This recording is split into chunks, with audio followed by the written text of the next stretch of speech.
ऐसा लगा अंत में बताइएगा जरूर।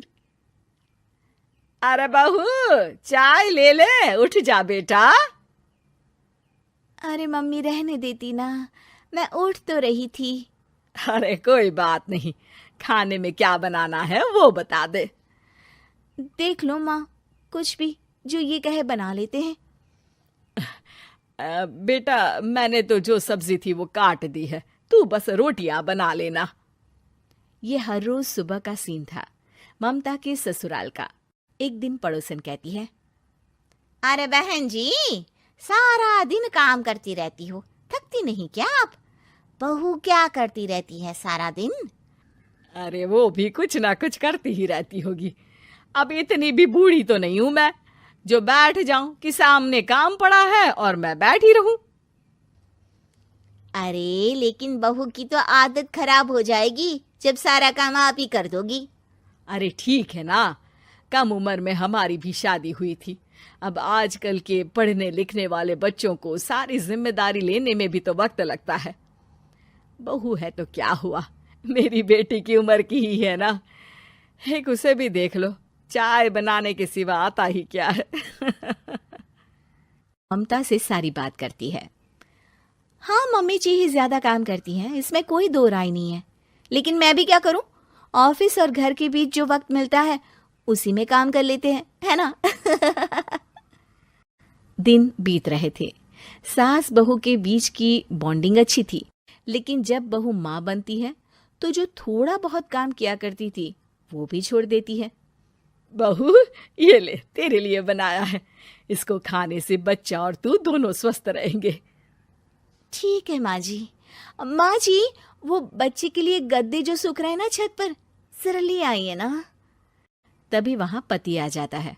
अरे माँ रुको, मैं ले आता हूँ, तुम मेरा खाना लगा दो। माँ किचन में चली जाती है। पता है, बगल वाली डॉली है ना, वो लोग हमारी साइड के हैं। उसकी सास ने तो उसकी हड्डियों को मजबूत करने वाले लड्डू बनाए हैं। उसे भी बच्चा हुआ है ना। पता नहीं मम्मी जी क्या पानी सा उबाल कर दे देती है, मैं तो बस वही खा लेती हूँ। अरे तो तुम्हारे साइड बनता है तो तुम अपनी माँ से बोल दो, वो बना देंगी। आहा, माँ की तबीयत ठीक नहीं रहती, तुम जानती हो ना, कैसे बनाएंगी वो? अरे क्या हो गया सासू माँ को, कल तक तो फेसबुक में किटी की फोटो डाल रही थी। अच्छा अच्छा चुप रहिए। डॉली की सास ने मनाया है, तुम लोगों का भी तो फर्ज बनता है। तभी वहां सास आ जाती है। ये ले बहू गर्म पानी की बोतल, गर्म पानी पीने से पेट अंदर हो जाएगा। नहीं नहीं माँ जी, गर्म पानी पीने से प्यास नहीं बुझती। अरे पी लेना बेटा, वो बगल वाली डॉली को तो जानती है ना, जो तुम लोगों के साइड की है। तेरे साथ ही उसका भी बच्चा हुआ था। बेचारे का कोई ख्याल रखने वाला नहीं, सारा काम करती है और रात में बस एक लड्डू खाकर सो जाती है। पेट तो लटक ही गया है और बच्चा तो कितना कमजोर सा है उसका। अच्छा माँ, क्या बात है, डॉली की ये हाल है? क्यों मैडम, क्या कहना है आपका? अब पता है मुझे, किसी के पास मेरी सास की तरह सास थोड़ी ना है। नहीं नहीं बेटा, ऐसा नहीं है, मेरे लिए तो तुम सभी मेरे बच्चे जैसे ही हो। ममता को समझ में नहीं आता कि वो सास में कैसे कोई बुराई निकाले, क्योंकि हर कोई उससे उसकी सास की तारीफ ही किया करता था। एक रोज ममता के घर उसकी ननद आती है। अरे भाभी, मुन्नी को तो 6 महीने हो गए, आप अभी भी बेड पर हो। आ गई है आप? कैसी हैं बुआ? बच्चा होने के 6 महीने बाद आई हैं आप? भाभी अमेरिका दूर है ना, तो वक्त लग जाता है। अब इनकी छुट्टी अभी थी तो सभी आ गए। वैसे माँ कहाँ है? थकी हारी सास बेटी को देखकर खुश हो जाती है। माँ, इस बार तेरा वीजा तैयार है, मेरे साथ चलने को तैयार रहना। हाँ हाँ बेटा, मैं तैयार हूँ। अरे ऐसे कैसे माँ, मैं कैसे मैनेज करूंगी? कैसे मतलब? जैसे मैंने किया अमेरिका में, आप इंडिया में कर लेना। वैसे आपका तो मायका भी पास ही में है ना? हाँ वो तो है, लेकिन वहाँ माँ के पास वक्त नहीं होता, ईश्वर भक्ति में उनका सारा समय चला जाता है। भाभी, बेटी परेशान हो तो माँ का ध्यान आरती में कैसे लग सकता है? समझ में ही नहीं आता। वैसे भी अब माँ को मैं अपने साथ ले जा रही हूँ। माँ को विदेश घूमने का शौक है ना। ममता मन मारकर चुप हो जाती है, लेकिन मन ही मन सोचती है कि वो कैसे सारा काम मैनेज करेगी।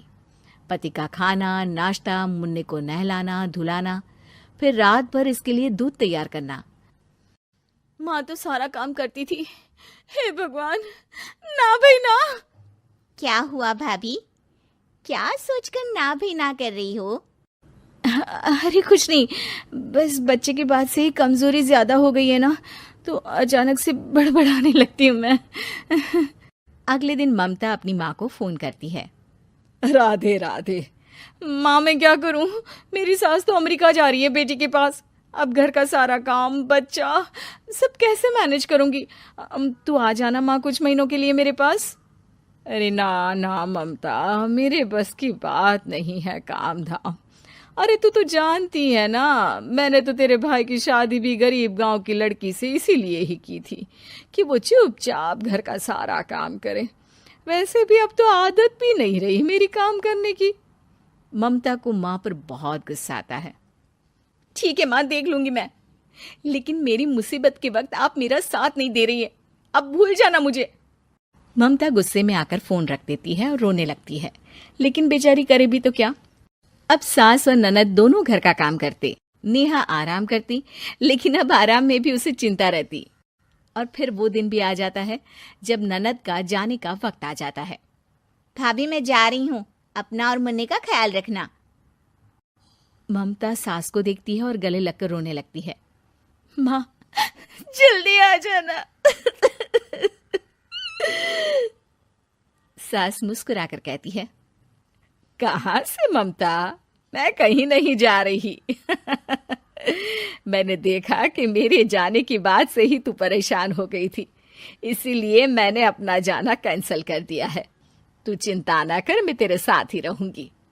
ममता को अपनी माँ की बात याद आती है कि कैसे उसके कहने पर भी ममता की परेशानी को समझने की बजाय उसने मना कर दिया, जबकि सास ने बिना कुछ कहे बहू की समस्या पढ़ ली। हाँ माँ, हम सब साथ चलेंगे बाद में दीदी के घर अमेरिका। आज से आप रानी बनकर रहना और मुन्ने को देखना। मैं समझ चुकी हूँ कि मेरा फर्ज क्या है।